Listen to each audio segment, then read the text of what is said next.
Bienvenue à l'émission Crois-tu? La personne d'aujourd'hui. Imaginez, lorsqu'elle était toute jeune, eh bien, elle était attirée aux choses spirituelles. Elle voulait absolument aller au ciel. Donc, elle faisait tout ce que la religion lui demandait et exigeait de faire. Et tout cela en pensant qu'elle connaissait Dieu. Cette personne, j'ai le plaisir de vous la présenter aujourd'hui, c'est Monsieur Rémi Gagnon. Rémi, bienvenue à l'émission Crois-tu? Bienvenue, bonjour. Alors, Rémi, tu connais notre formule. On aimerait entendre un petit bout d'histoire de ton enfance. Ah, ouais, j'ai déjà été jeune, oui. Je suis né à Jonquière. Je m'appelle Rémi, comme il a été présenté. Je suis né en 1945 de parents catholiques, pratiquants. Et mon père a toujours été un modèle parce que vu qu'il était cultivateur, alors j'ai appris à travailler avant de m'amuser. Alors, quand on est cultivateur, c'est ça qui arrive. Et puis, finalement, mon père, le fait qu'on passait nos journées ensemble à travailler, j'ai appris beaucoup de choses sur lui, mais surtout un mot, résilience. Mon Ah, père est un homme résilient. J'ai appris cela de lui parce qu'il a vécu plusieurs épreuves dans sa vie, surtout des choses assez dures. Le feu a joué son rôle. La grange a passé au feu. Il a perdu un peu d'animaux, mais finalement, tout a été démoli là, par le feu. Plus tard, ça a été la maison. Quelques années après, toute la maison passe au feu. Et puis, en plus, le compte de ça, c'est que ces animaux, il y a eu une maladie qui est arrivée. Il appelait ça la maladie de l'avortement. Et que la vache pouvait avoir des veaux. Elle n'était plus capable d'avoir de veaux. Mais la viande était bonne. Alors, finalement, sur 20 animaux, il y en avait 19 qui étaient malades. Alors, le troupeau, à nouveau, a fallu tout le remettre. Et au travers de ça, de ces épreuves-là, c'est que je n'ai jamais vu mon père maudire Dieu pour ça. hmm. Les épreuves étaient assez fortes. Puis même non plus poser la question pourquoi moi ça m'arrive. Alors, j'ai appris de lui ce mot résilience. Alors, c'était, dépêchons-nous, Rémi, il faut aller couper du bois pour reconstruire. Alors, voilà. Et j'avais une mère aussi résiliente au travers de tout ça, où on voyait certainement la souffrance à l'intérieur, mais jamais on a ressenti. Certainement, il a dû avoir pleuré dans le silence tout seul, là, mais reste que il ne faisait pas paraître rien qui était une grosse douleur. Alors, c'était un point assez important, ça, dans ma vie. La jeunesse, une jeunesse tranquille. Alors, j'étais un gars assez solitaire, un groupe d'amis, 4-5, mais pas plus. On ne connaissait pas, on ne courait pas, comme on dit, à l'extérieur. Je n'étais pas un gars de gang non plus. Plutôt un peu sportif, pas beaucoup, mais c'était surtout renfermé. Mais, comme on t'a dit dans l'introduction, j'étais un homme qui aimait Dieu, aimait l'Église et qui voulait avoir la vie éternelle. Alors, c'est Hmm. ma préoccupation de tenir ainsi. Là, je faisais tout ce que l'Église me demandait de faire. Mais il y avait même un plus. Il nous disait un jour dans une conférence, et si vous faites 9 premiers vendredis du mois de fil, et ça vous donnera une garantie de la vie éternelle. J'ai fait ça. Je voulais aller absolument Hmm. avoir cette vie éternelle. Mais voilà, l'école est arrivée. À l'école, je n'étais pas fort. À l'école, j'étais beaucoup de difficultés. D'ailleurs, je n'ai pas fini mon primaire non plus, le fait qu'il y avait trop de difficultés. Et je me suis ramassé à l'école. Mon père dit apprends-toi un métier, là, parce que le cultivateur, ce n'est pas assez rentable. Et puis finalement, j'ai été apprendre le métier de la brique à Chicoutimi, bricoleur. J'ai fait ça 2 ans. Mais il y avait un conseiller qui était là-dedans, là, un ancien prêtre qui venait interviewer, nous rencontrer là, pour connaître un peu ce qu'on était. Là, il me dit une chose, il dit, t'as pas l'air fort. J'ai dit, pour moi, j'ai dû avoir fait des fautes, je crois. Je voulais devenir électricien, puis plombier, puis il se dit, ah, c'est pas mal bien que ça, tu es capable de faire, hein, la brique. Ça aide un peu à descendre un peu le Oui. système de la confiance en nous, mais voilà. on a appris le métier, puis je me suis ramassé à Montréal pour aller travailler dans mon métier de bricoleur. On a frappé un contracteur euh, en premier qui nous avait appelés pour avoir des hommes. On est parti 3 jeunes de 18 ans. On a pris le train, on est descendu à Montréal, on est arrivé à Pierrefonds. On ne connaissait pas personne. 3 jeunes excités, là. Et puis finalement, euh, le contracteur qui nous avait fait venir, il a tout fait voler ses échafauds. Le lendemain, on arrive pour travailler, plus rien. Ça fait du dos, là, non, il faut travailler, là. Ça fait que c'était un développement. Il y avait plusieurs contracteurs. On est allé voir un autre contracteur et dit avez-vous besoin de bricoleur? Il a dit ouais, on est 3. Ah, je vous prends tous les 3. Ben, d'autres, on est à pied et on ne sait pas où rester. Ah, c'est pas grave. J'ai un hôtel. C'était à Delson. J'ai un hôtel. Il dit je vous charge 20$ par semaine. Laver, nourrir, en tout cas, on avait tout le kit pour 20$. Ça fait que c'était pas pire parce qu'on gagnait dans ce temps-là, comme apprenti, 18 cents de, 85 cents de l'heure. C'était pas gros, alors il ne fallait pas avoir une pension trop forte. Mais voilà, finalement, c'est un peu ça, ma première partie de moi-même, un peu jeune, pas énervé. C'est la première fois que je sortais de chez nous. L'hôtel, on n'avait jamais été dans les hôtels, jamais pris de boisson non plus. Ça faisait un petit modèle, un petit garçon, comme disait ma mère, un petit garçon tranquille. Avais-tu des frères, des sœurs? Ouais, ben oui, imagine-toi donc. J'ai oublié de te dire ça, mais j'avais une sœur et un frère. OK. Il y en a 2 qui sont décédés jeunes, mais on était 5 en tout, mais on est demeuré 3. Ça fait que, voilà. Une sœur et un frère qui sont là, toujours là dans le bout de Jonquière. Ça fait que, OK. Puis toi, quand tu dis que tu pratiquais pour essayer d'obtenir la vie éternelle, c'était quoi? D'aller à la messe, faire des prières? fidèle au bout à la messe, le dimanche matin, tu ne te poses pas de questions, tu vas à l'église. Je m'assisais même dans le chœur pour être plus près du curé pour qu'il disait la messe. Alors, j'étais un fervent. Je voulais y aller. J'obéissais. Je croyais que l'église, hors de l'église, point de salut. Ça fait qu'on était à la bonne place, là. Ça fait que... Ben, mon cher Rémi, on va prendre une courte pause, donc, d'un petit gars qui est travaillant, qui essaie d'obtenir la grâce de Dieu, des faveurs pour au moins une assurance d'avoir une place au ciel. Après la Ouais. pause, on aimerait entendre la suite de ton témoignage. Vous rappelez-vous du temps où vous étiez dans ce monde totalement perdu, quand Dieu vous cherchait? Vous souvenez-vous de la joie ressentie au moment où vous êtes passé de l'ombre à la lumière? Quand votre raison de vivre par l'amour de Dieu est devenue claire? Allons, levons les yeux, montons sur la montagne pour conquérir. À la gloire de Dieu et au salut des âmes perdues, il est temps de célébrer notre foi.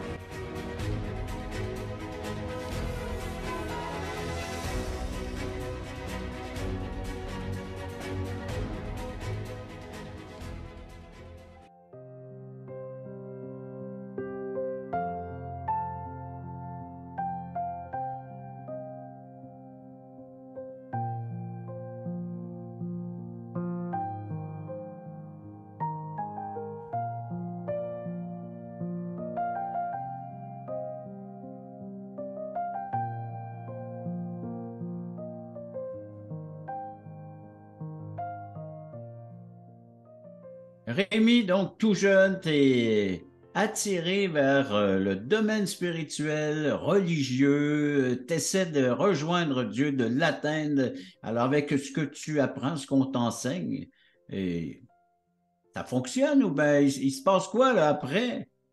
Après, il y a beaucoup de choses qui ont commencé à changer. Là. J'ai connu une jeune fille, là, Delson, là, dont sa mère était croyante. Elle allait à l'église baptiste de Delson. Et puis, la famille, la mère a commencé à vouloir un peu me témoigner. Ça ne mordait pas trop parce que pour moi, toujours dans cette conviction, hors de l'Église catholique, point de salut, puis tout ce qui est en dehors de l'Église, c'est des sectes. Alors, quand on m'a dit qu'ils étaient protestants en plus, alors ça, là, rien que juste le fait du mot protestant, ça me voulait dire, en somme, une secte. Ça fait que c'est tout ça. Mais finalement, j'ai changé de maison de pension.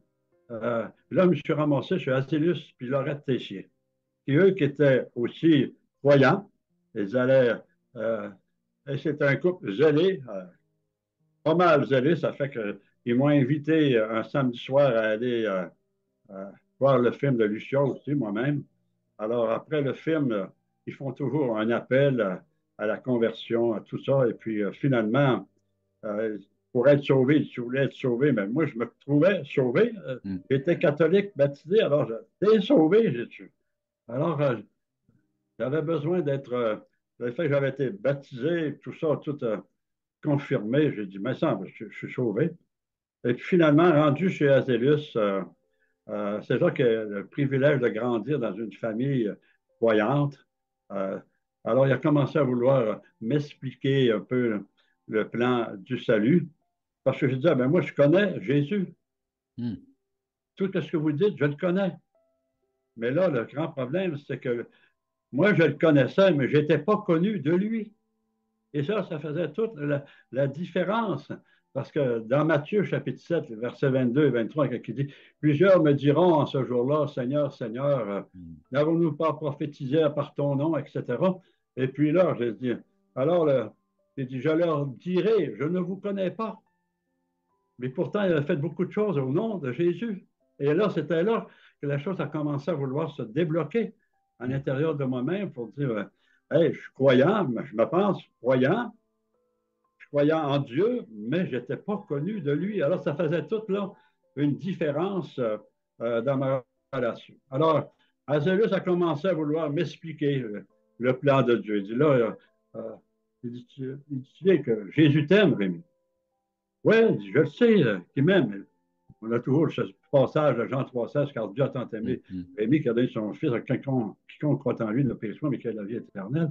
Alors, j'ai dit, j'étais content de savoir que j'étais aimé par Dieu. Mais il dit, un problème. Il dit, on est tous des pécheurs, on est séparés de Dieu. Ah, il dit que le salaire du péché, c'est la mort. Ah, alors, qu'est-ce qu'il faut que je fasse? Il m'a dit, ben, il faut que tu confesses tes péchés. Mais je lui ai dit, mais à qui? Ben, il dit à Dieu. Ah, ben, moi, j'ai toujours commencé à me confesser à un homme. Aller à Dieu. Alors, il y avait le passage à un Jean qui dit, si tu confesses tes péchés, alors il est fidèle et juste pour te pardonner. Alors, suite à cela, alors on a réellement appris à dialoguer avec Dieu, à demander pardon à Dieu.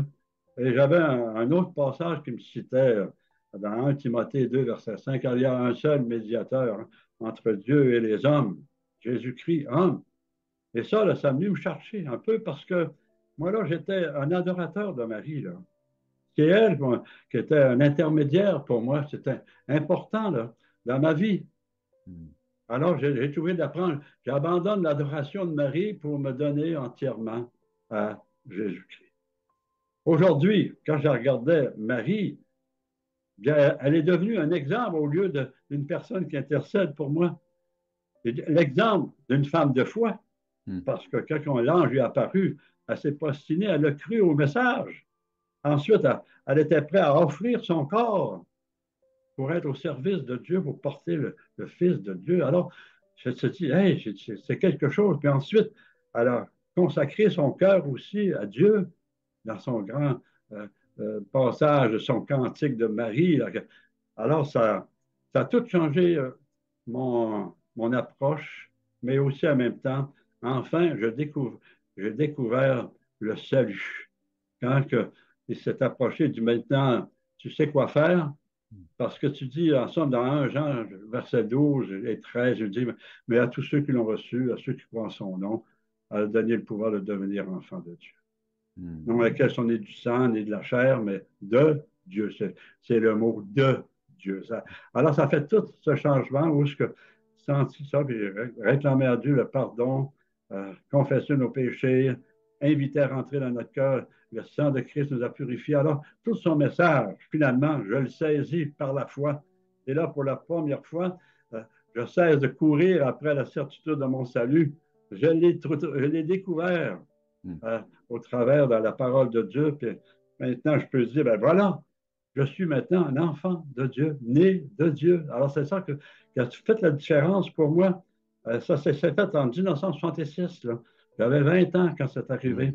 Mon Alors, cher Rémi, donc, tu as essayé par tes propres efforts, tu as essayé par les systèmes religieux pour apprendre finalement dans la Bible que seul Dieu a le pouvoir de faire de toi son enfant. C'est lui qui a le pouvoir, exactement. il n'y en a pas d'autre, il n'y a pas aucun autre homme, aucun autre système.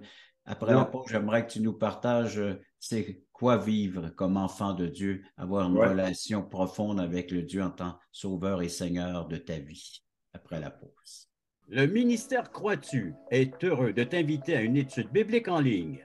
Plusieurs écoutent régulièrement ces témoignages de conversion qui ont tous un point commun. Ils ont reçu Jésus-Christ en tant que sauveur personnel. Tu as des questions existentielles? Dieu, la vie, où je vais après la mort? Tu veux en savoir plus sur ce salut éternel? En te rendant sur la plateforme croistu.ca, tu trouveras le lien qui te conduira à une étude et partage de l'Évangile selon Jean tous les mardis soirs 20h. Je vous attends grand nombre. Rémi, tu essaies par tes propres efforts d'obtenir la vie éternelle. On te montre la Bible, le message de la Bible, et t'apprends que c'est une grâce, une faveur que l'être humain ne mérite pas, et tu acceptes ce que Dieu t'offre. Cette grâce qui te permet maintenant d'avoir une place pour l'éternité auprès de Dieu. Alors, comment on vit ça maintenant, le fait d'avoir la vie éternelle, d'être un enfant de Dieu? Ben alors, on découvre que quand on prie, Dieu entend nos prières. Si avant, quand on pense que ce Dieu créateur du ciel et de la terre ose écouter nos prières, c'est quelque chose.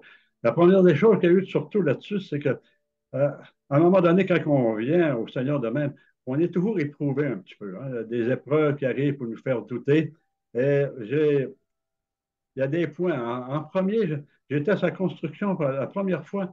Le visage, le poil, j'avais une fournaise à l'huile. J'étais à l'allumer, puis ça a sauté, ça fait. Alors, ça a brûlé le visage, tout ce que tu avais de poil dans le visage, là, ça avait tout passé, on sentait pas bon. Puis après ça, il y avait eu finalement de l'acide. Il y a eu un effort qui s'était fait, et puis les yeux, ça m'a tombé dans les yeux, sur l'acide. Ça fait que ces deux choses-là en premier, alors j'ai demandé au Seigneur, mais hey, c'était l'hiver, et Seigneur, enlève-moi la brûlure de mon visage, la brûlure de mes yeux. Puis voilà que ce Dieu, en priant et à écouter, a enlevé toute douleur, tout chauffage dans mon visage, puis dans mes yeux. Alors, j'ai dit merci Seigneur pour ce cadeau.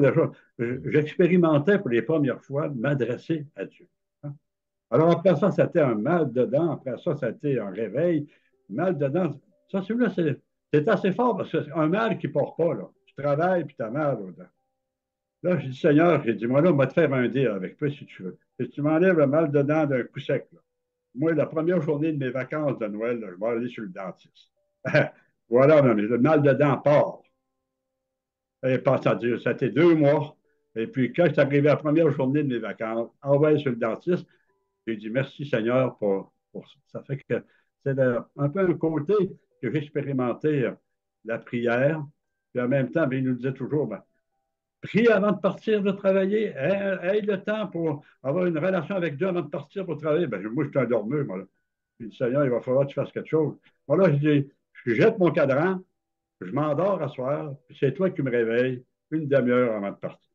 Ben, il l'a fait pendant 2 ans. Je n'ai pas eu besoin de réveil. Tout le temps réveillé à temps. Seigneur, moi aussi, je vais lire. Ceci dit, après ça, c'est là que j'ai rencontré Mireille à Bethel, un petit week-end. Elle voulait rencontrer l'histoire tout à l'heure. Cela, À alors, l'école biblique, oui, on va entendre son témoignage à un moment donné sur les ondes. voilà, à un moment donné, c'est ça qui va arriver. Là. Oui. Mais voilà qu'à Bethel, c'est elle qui nous reçoit. On était cinq jeunes adolescents quasiment, là, à 20 ans, 18 ans. Ça fait que. On arrive là, c'est elle qui nous reçoit. Puis finalement, on a passé la fin de semaine ensemble. Mais ça fait même pas 6 heures là, que je la connais. Que déjà, elle dit, je peux-tu t'exhorter? Ben, j'ai dit, Ouais, elle dit, je te trouve pas mal énervé. Ah, j'ai dit, je ferai attention.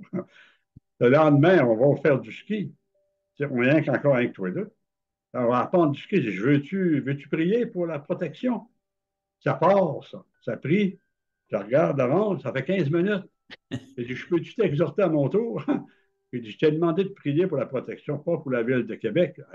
Elle était habituée de prier longuement.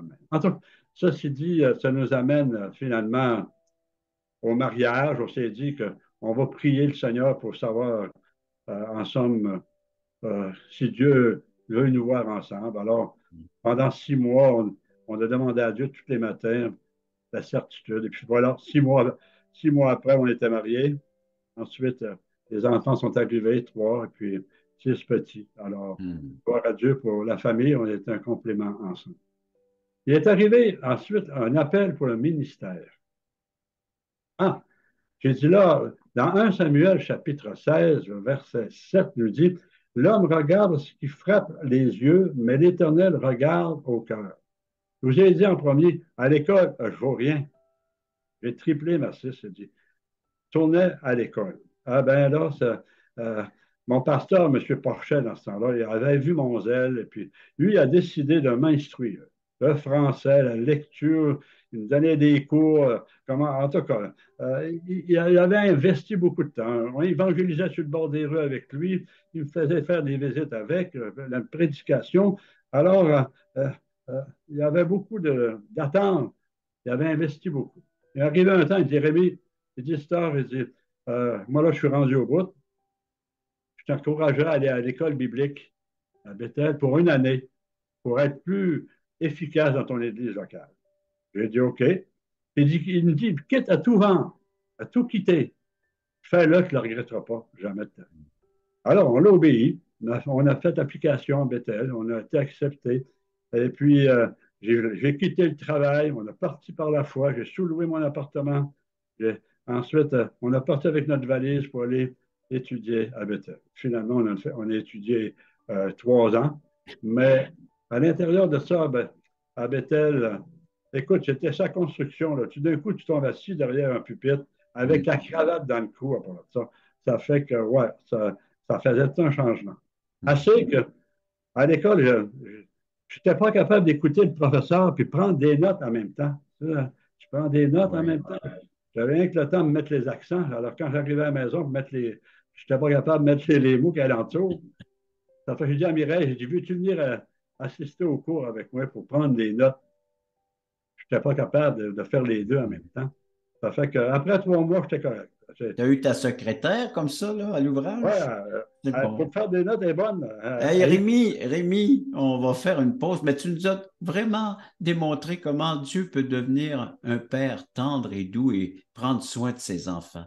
Il a Exact. pris soin de toi, puis il le fait encore aujourd'hui. Après la pause, j'aimerais que tu lances un défi à nos téléspectateurs. Comment eux peuvent aussi bénéficier des soins d'un Dieu en tant que père et être son enfant?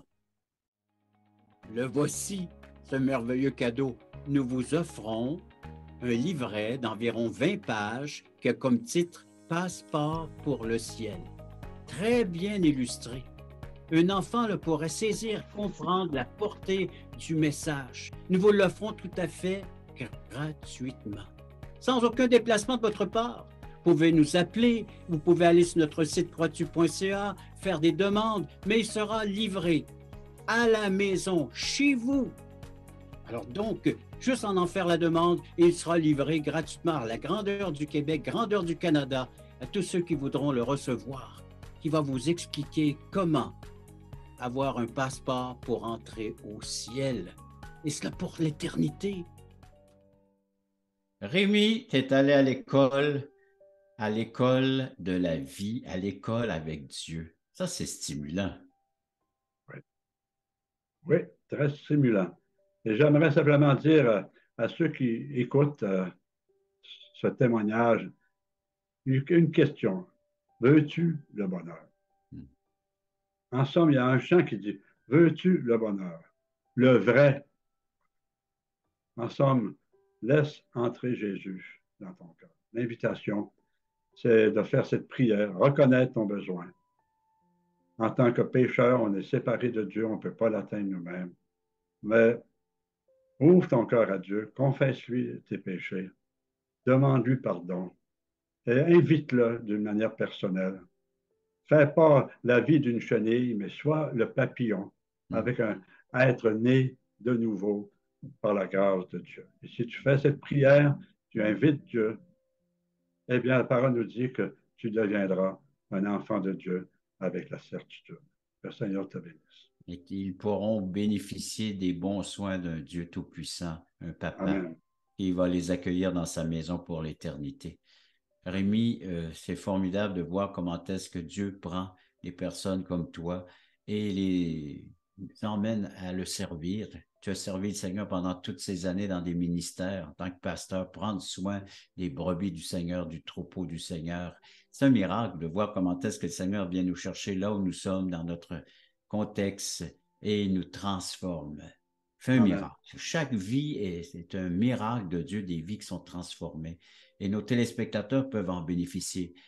Ce qui ressort beaucoup dans ton témoignage, c'est que oui, tu connaissais Jésus, tu connaissais beaucoup de choses concernant Dieu, mais Dieu devait te connaître, c'est-à-dire te faire connaître toi. Tu avais un besoin en tant que pécheur d'être gracié, d'être pardonné, d'être réconcilié. Et connaître Dieu, il y a une seule façon, c'est oui, des témoignages que les gens peuvent écouter, comme le tien que tu donnes présentement, mais en lisant la Bible. En lisant la Bible, tu vas découvrir le seul vrai Dieu. Et en le découvrant, ben, tu vas apprendre à te connaître et puis comment établir cette relation par le moyen de la foi. Rémi, j'invite les gens à nous écrire à croitu.ca. Ils peuvent visiter ce site n'importe quand, en tout temps. Donc, même s'ils ont des périodes plus difficiles dans la nuit, des fois, ben, on est là, on est toujours présent. Ils peuvent écouter des témoignages, ils nous appeler le lendemain matin, composer le numéro de téléphone, rejoindre notre belle équipe pour faire des commentaires, répondre à des questions.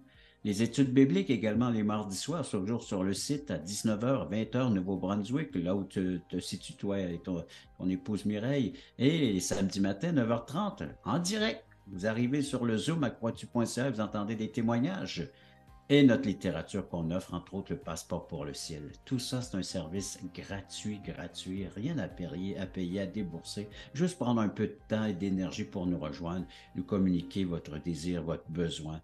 Et nous, on intercède auprès de Dieu pour vous. Surtout, on répond à vos besoins, à vos questions. Rémi, merci encore de ta participation à l'émission. Merci, ça fait plaisir. Et je remercie nos téléspectateurs d'avoir été à l'écoute de cette autre émission. Crois-tu?